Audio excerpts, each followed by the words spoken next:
عامر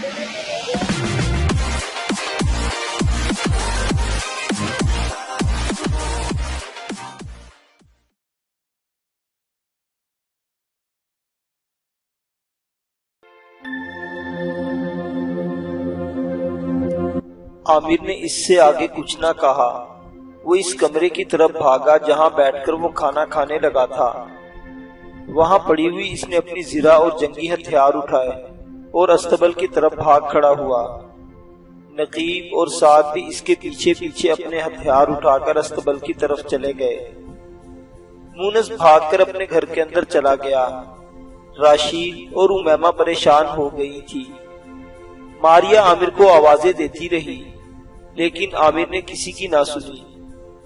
استبل میں آ کر تینوں نے زرہ پہنی، سر پر خود رکھے، اور جب وہ اپنے آپ کو ہتھیاروں سے مسلح کر کے اپنے گھوڑوں پر سوار ہونے لگے تو مونس بھی اپنے گھر سے مسلح ہو کر نکلایا۔ چاروں اپنے گھوڑوں پر سوار ہوئے اور حویلی سے باہر آ کر انہوں نے مخبر کو ساتھ لیا اور مستقر کی طرف اپنے گھوڑوں کو سر پر دوڑانے لگے۔ عامر نے مستقر سے اپنے 4000 جنگجوؤں کو ساتھ لیا۔ میدان سے نکل کر انہوں نے تنگ گھاٹی کو عبور کر کے جبلہ ندی کا چوبی پل پار کیا۔ پھر وہ بائیں طرف مڑ کر آندھی اور طوفان کی طرح آگے بڑھنے لگے۔ جو مخبر یہ خبر لایا تھا وہ لشکر کی رہنمائی کر رہا تھا۔ 5 میل اوپر جا کر مخبر کے کہنے پر عامر نے لشکر روک لیا۔ وہاں اس نے لشکر کو 2 برابر حصوں میں تقسیم کیا۔ آدھا حصہ اس نے اپنے پاس رکھا اور آدھا اس نے نقیب کے حوالے کر دیا۔ مونس کو بھی اس نے نقیب کے ساتھ کر دیا تھا، جبکہ طبیب سعد زخمیوں کی مرہم پٹی کرنے والے دستوں کی رہنمائی کر رہا تھا۔ اپنے 2000 کے لشکر کو لے کر عامر پہاڑوں کی اوٹ میں ہو گیا۔ نقیب کے ساتھ 2000 جوانوں کو اس نے ایک نمایاں جگہ کھڑا کر دیا تھا جہاں وہ دشمن پر نگاہ رکھ سکے۔ اس طرح 2 گروہوں میں بٹ کر وہ دشمن کا انتظار کرنے لگے۔ کوئی 1 سال بعد تیتوس کا لشکر وہاں نمودار ہوا۔ لشکر کی تعداد 3000 سے کم نہ ہوگی اور وہاں سے گزر کر جنوب میں واقع مسلمانوں کی بستیوں کی طرف بڑھنا چاہتا تھا، لیکن نقیب ان کی راہ روک کر کھڑا ہو گیا اور کوہستانوں سے گھری ہوئی ایک وادی میں دونوں لشکر ایک دوسرے سے برسرے پیکار ہو گئے۔ نقیب نے شروع ہی میں دشمن کو جمنے نہ دیا تھا۔ گو اس کا لشکر تعداد میں تیتوس کے رونما ہونے والے لشکر کا آدھا تھا۔ اس کے باوجود نقیب نے ایسے انداز میں حملہ کیا تھا کہ دشمن کو اس نے ایک جگہ جم کر لڑنے کا موقع ہی نہ دیا اور وہ پے در پہ انہیں پیچھے دھکیلتا چلا جا رہا تھا۔ عین اس وقت جبکہ نقیب اپنے مختصر سے لشکر کے ساتھ دشمن کو شکست سے دوچار کرنے والا تھا، پہاڑوں کے اندر سے تیتوس کا ایک اور لشکر نمودار ہوا۔ کوہستانوں کی اوٹ میں بیٹھا ہوا عامر اس لشکر کو دیکھ چکا تھا، لہٰذا وہ کھاد سے نکل کر اس لشکر کے تعاقب میں لگ گیا۔ اس تعاقب کے دوران مخبر اپنا گھوڑا دوڑاتا ہوا عامر کے قریب آیا اور بلند آواز میں پکار کر کہا، یا امیر، یہ جو لشکر اب نمودار ہوا ہے اس کا سالار تیتوس کا چھوٹا بھائی یوراکا ہے۔ عامر نے جواب میں کچھ نہ کہا، تاہم اس کے چہرے پر آہنی جذبے بکھر گئے۔ اس کے ساتھ ہی عامر نے اپنی بلند آواز میں اللہ اکبر کی صدا بلند کی۔ جواب میں لشکر نے کئی بار کوہستانوں کا سینہ چیر دینے والی آواز میں تکبیریں بلند کی۔ عامر پشت کی جانب سے یوراکا کے لشکر پر حملہ آور ہو گیا۔ اللہ اکبر کی فلک شگاف صداؤں سے نقیب کے ساتھ لڑنے والا تیتوس کا لشکر بھی چونک پڑا اور وہ تیزی سے پسپا ہو کر یوراکا کے ساتھ آ ملا۔ اب ایک طرف سے عامر، دوسری طرف سے نقیب اور مونس دشمن پر حملہ آور ہو رہے تھے۔ گو یوراکا ایک ماہر جنگجو تھا، لیکن عامر اور نقیب کے سامنے وہ اپنے متحدہ لشکر کے ساتھ جم نہ سکا۔ اس کی حالت اتفاق جیسی ہو گئی جس پر کسی بھوکے اور خونخوار شاہین نے حملہ کر دیا ہو۔ عامر نے کچھ ایسے انداز میں یوراکا کے لشکر کا قتل عام شروع کر دیا تھا جیسے کوئی جوان و توانا لکڑہارا صحرا کے نخل کو کاٹ کر پھینکنے کا عزم کر چکا ہو۔ جلد ہی یوراکا کے لشکر میں شکست کے آثار واضح ہو گئے۔ عامر کی طرف سے ان پر ناقابل تلافی ضرب لگ رہی تھی، لہذا یوراکا اپنے لشکر کو لے کر عامر کی مخالف سمت بھاگا۔ وہاں مونس دشمن سے زندگی اور موت کی جنگ کر رہا تھا۔ یوراکا نے اپنے بچے کچے لشکر کے ساتھ جب اس طرف سے بھاگنا چاہا تو مونس نے اپنے ارد گرد لڑتے ہوئے سپاہیوں کے ساتھ آہنی دیوار بن کر یوراکا کی راہ روک دی۔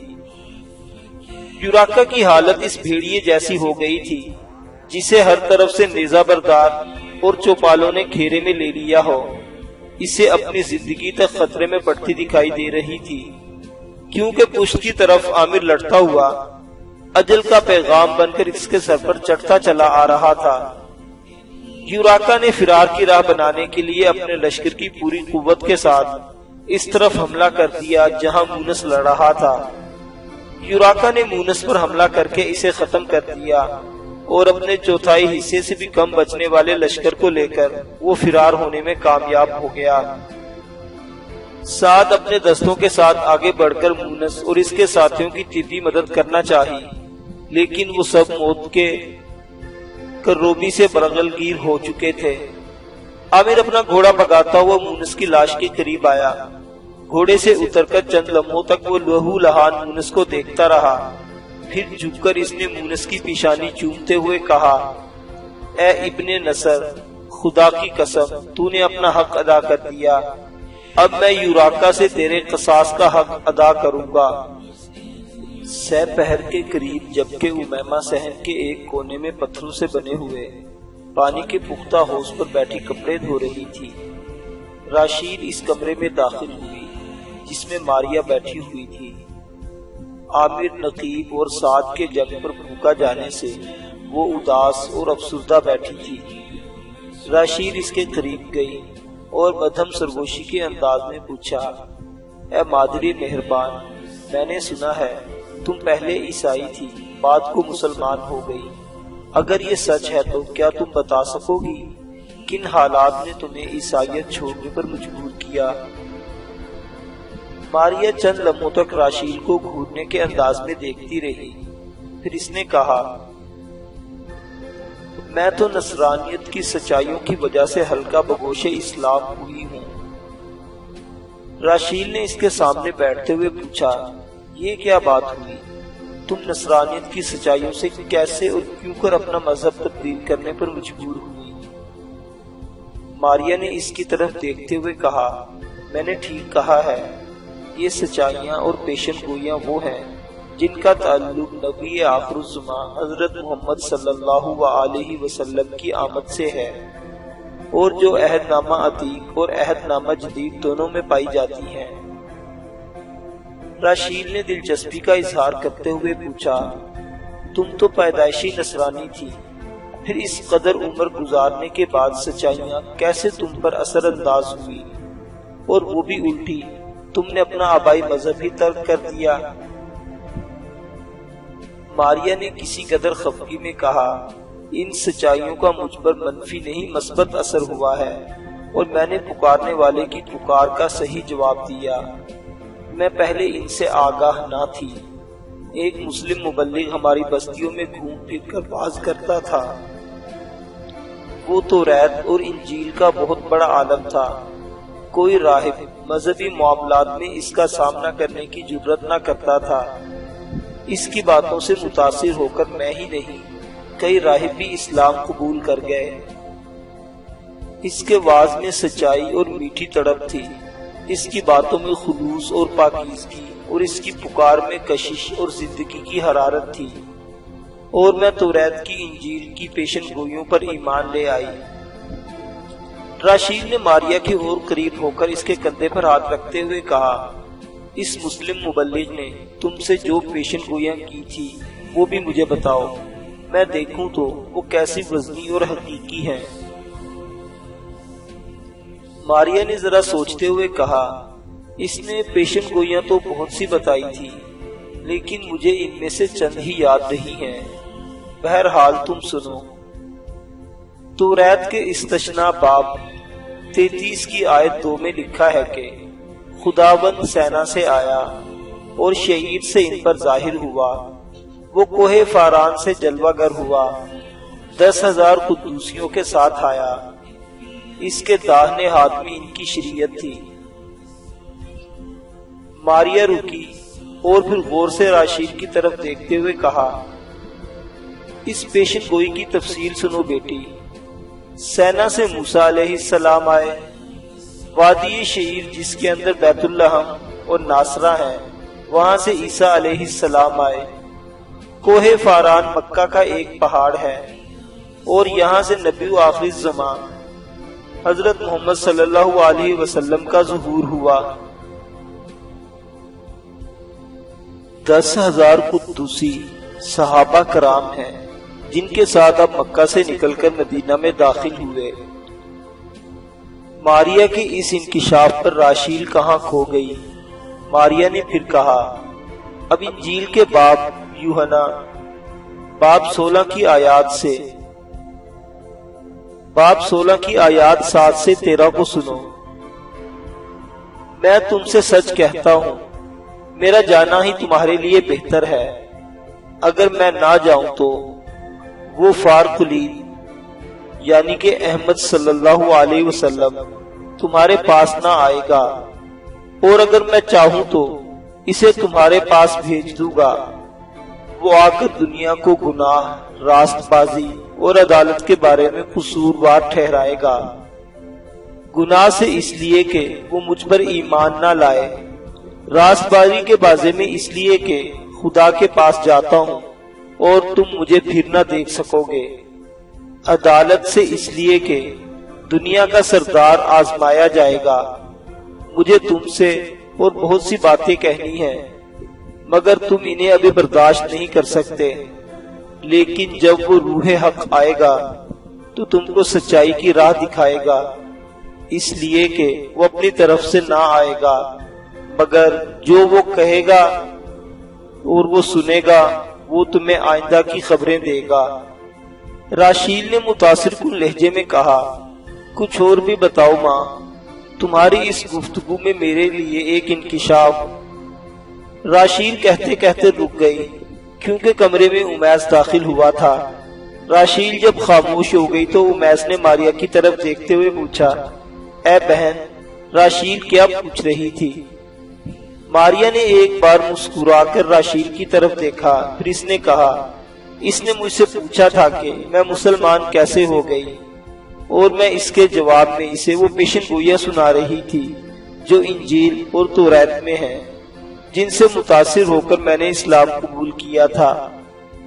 امیس نے کچھ سوچا، پھر اس نے کہا، راشیل میری اچھی بیٹی، جو کچھ ماریا بہن نے تم کو بتایا ہے اس کے علاوہ مجھ سے بھی کچھ سنو۔ میں تمہیں توریت اور انجیل کے چند باب اور آیات دکھاتا ہوں۔ یہاں سے جانے کے بعد جب تمہیں یہ دونوں کتابیں میسر ہو تو پڑھ کر اندازہ لگا لینا کہ یقیناً اسلام ہی وہ آخری مذہب ہے جس کا وعدہ سب رسولوں نے رب عظیم سے کیا تھا۔ راشیل باہر بھاگتی ہوئی بولی، اے امزاد ذرا رک جائیے، میں ابھی آتی ہوں۔ راشیل فوراً چولہے سے کوئلہ اٹھا لائی، پھر اس نے امیس سے کہا، اب بولیے، جو کچھ آپ کہیں گے میں کوئلے سے دیوار پر لکھ لوں گی اور بات کو حفظ کر لوں گی۔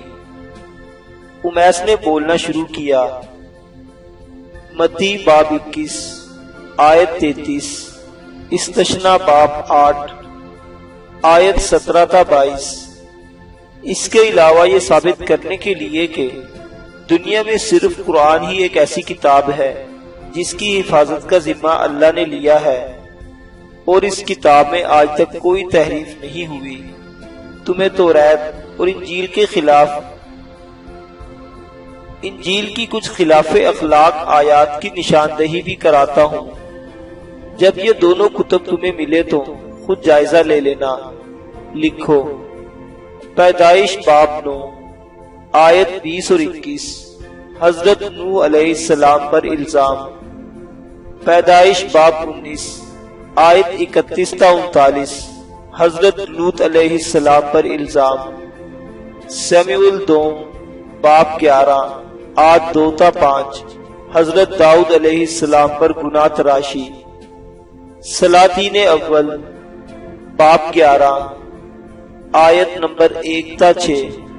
حضرت سلیمان علیہ السلام کو گناہ گار ٹھہرایا گیا اور امیس کو خاموش ہو جانا پڑا کیونکہ باہر لشکر کی آمد کا شور مچ گیا۔ بستی کے لوگ اپنے لشکر کے استقبال کی خاطر بھاگ بھاگ کر کھلے میدان میں جمع ہونے لگے۔ امیس جلدی جلدی باہر نکل گیا۔ اسماء بھی اپنے مکان کے اندر سے نکل آئی۔ امیمہ نے کپڑے دھونے بند کر دیے۔ راشیل، ماریا اور اسماء کے ساتھ اپنے لشکر کو دیکھنے کے لیے وہ بھی باہر نکل آئی۔ بستی کے سب مرد میدان میں جمع ہو گئے تھے۔ عورتوں میں سے اکثر بستی سے باہر کھڑی ہو کر اور کچھ مکانوں کی چھتوں پر کھڑی ہو کر لشکر کو دیکھنے لگی تھی۔ عامر کی سرکردگی میں لشکر کوہستانی درے سے نکل کر کھلے میدان میں داخل ہوا اور اس جگہ آ کر رکا جہاں لوگ استقبال کی خاطر کھڑے تھے۔ کچھ سپاہی چونکہ پہلے ہی بستی میں پہنچ کر فتح کی خوشخبری سنا چکے تھے، لہٰذا لوگ جوک در جوک آگے بڑھ کر عامر، نقیب اور سعد کو گلے لگانے لگے۔ عامر لوگوں سے مل ضرور رہا تھا لیکن وہ افسردہ اور سنجیدہ تھا۔ جب امیس اس کے پاس گیا تو عامر نے اطمینان کا سانس لیتے ہوئے کہا، اچھا ہوا آپ آ گئے۔ اس جنگ میں مونس شہید ہو گیا ہے۔ میں اس کی نعش کے ساتھ اسماء کا سامنا نہ کر سکوں گا۔ آؤ میرے ساتھ، تم نعش گھر لے جاؤ۔ مونس کے ساتھ کچھ اور جوان بھی کام آئے ہیں، اس کے علاوہ کچھ زخمی بھی ہیں۔ عامر کے ساتھ سب لوگ بھی ادھر ہی آ کر جمع ہو گئے جہاں جنگ میں کام آنے والے زخمیوں کے کچھ سوار آگے بٹھائے ہوئے تھے۔ سعد کی سرگردگی میں زخمیوں کو مستقل علاج کی خاطر مستقل کی طرف روانہ کر دیا گیا اور جو لوگ جنگ میں مارے گئے تھے ان کی نعشیں ان کے رشتہ دار اپنے اپنے گھروں کو لے جانے لگے۔ کوئی واویلا اور رونے کی آواز تک بلند نہ ہوئی۔ امیس بھی اس گھوڑے کی باگ پکڑ کر بستی کی طرف روانہ ہو گیا جس پر مونس کی نعش رکھی ہوئی تھی۔ جب وہ گھر کے پاس اس جگہ گیا جہاں بستی کی دوسری کئی عورتوں کے ساتھ ماریا، راشیل، امیمہ اور اسماء کھڑی تھی تو وہ رک گیا۔ پھر اس نے اسماء کی طرف دیکھتے ہوئے کہا، اے بیٹی، میں بدقسمت تیرے لیے یہ خبر لایا ہوں کہ تیرا شوہر جنگ میں مارا گیا ہے۔ میں اس کی نعش لایا ہوں۔ سب عورتیں دم بخود کھڑی تھی۔ اسماء آہستہ آہستہ آگے بڑھی۔ صرف ایک لمحہ اس نے مونس کا چہرہ دیکھا، پھر اس نے مونس کے خون آلود جوتوں کو بوسہ دیتے ہوئے گلوگیر اور سسکتی ہوئی آواز میں کہا، اے میرے ہم سفر، مجھے فخر ہے کہ آپ مذہب و ملت کی خاطر جنگ میں کام آئے۔ وہ آپ کا بچھڑنا میرے لیے تکلیف دہ اور شائق ہوگا، لیکن ہر مسافر کو، ہر ہمراہی کو ایک روز اپنے ساتھ سفر کرنے والوں سے علیحدہ ہو کر اپنی منزل کی طرف جانا ہے۔ خوش قسمت ہے وہ جو اپنی منزل کو اوروں کی نسبت پہلے پا لیتا ہے۔ اسماء رکی، پھر اس نے امیس کی طرف دیکھتے ہوئے دلگیر آواز میں پوچھا، اے اخی عامر کیسے ہیں؟ وہ زخمی تو نہیں ہوئے؟ امیس نے فخریہ انداز میں اسماء کی طرف دیکھتے ہوئے کہا، اے جان میں تیری ذات، تیری شجاعت اور صبر پر جس قدر شرف و گمان کروں کم ہے بیٹی۔ سن بیٹی، عامر بن نافع بالکل ٹھیک ہے۔ وہ مونس کی نعش لے کر خود آتا لیکن وہ کہہ رہا تھا کہ میں اسماء کا سامنا نہیں کر سکوں گا۔ اسماء کے کہنے پر امیس لاش لے کر اندر آیا۔ ماریا، راشیل، امیمہ اور بستی کی دیگر کئی عورتیں بھی اسماء کے ساتھ حویلی کے اندر چلی گئی تھی۔ تھوڑی دیر بعد عامر اور نقیب بھی حویلی میں داخل ہوئے۔ دروازے کے قریب ہی وہ اپنے گھوڑوں سے اتر کر ان کی باگیں پکڑے استقبال کی طرف بڑھنے لگے۔ صحن کے ایک طرف مسہری پر مونس کی لاش رکھی تھی اور وہاں اسماء کے گرد کافی عورتیں جمع تھیں۔ عامر اور نقیب کو دیکھتے ہی امیمہ چونکی اور ان کی طرف بھاگی اور دونوں کے ہاتھوں سے ان کے گھوڑوں کی باگیں لینے کی کوشش کرتے ہوئے کہا، مجھے دیجیے، میں خود آپ کے دونوں گھوڑوں کو استبل میں باندھتی ہوں۔ عامر نے بڑی شفقت اور ہمدردی سے کہا، نہیں امیمہ، یہ تمہارا کام نہیں ہے۔ امیمہ نے ایک بار غور سے عامر کی طرف دیکھا، پھر اس نے رقت آمیز لہجے میں کپ کپاتی ہوئی آواز میں کہا، اخی، میں اگر اپنی ملت کی خاطر جنگوں میں حصہ نہیں لے سکتی تو مجھے مجاہدوں کے گھوڑوں کو پکڑ کر استبل تک لے جانے کی سعادت اور نیکی سے تو محروم نہ کیجیے۔ عامر چونک سا پڑا۔ اس نے گھوڑے کی باگ امیمہ کو تھما دی۔ نقیب بھی ایسا ہی کر چکا تھا۔ اتنی دیر تک ماریہ بھی وہاں پہنچ گئی اور اس نے عامر کی طرف دیکھتے ہوئے کہا، اے بیٹے، میں تجھے تیری فتح کی مبارکباد دیتی ہوں۔ عامر نے ایک سعادت مند بیٹے کی طرح اپنا سر جھکاتے ہوئے کہا، اے ماں، میری اس فتح میں آپ کی دعائیں شامل ہیں۔ ماریہ نے پوچھا، سعد کہاں ہے بیٹے؟ وہ زخمیوں کو لے کر مستقر گیا ہے۔ ماریہ نے اس بار فکر مند ہو کر کہا، تم سب نے صبح سے کچھ نہیں کھایا بیٹے۔ عامر نے دروازے کی طرف مڑتے ہوئے اور ماریہ کی بات کاٹتے ہوئے کہا، مجھے ابھی جنگ میں مرنے والوں کی تکفین کا بندوبست کرنا ہے۔ عامر اور نقیب دونوں باہر نکل گئے اور بستی کے لوگوں کے ساتھ مل کر مشترکہ تجہیز و تکفین کا انتظام کرنے لگے۔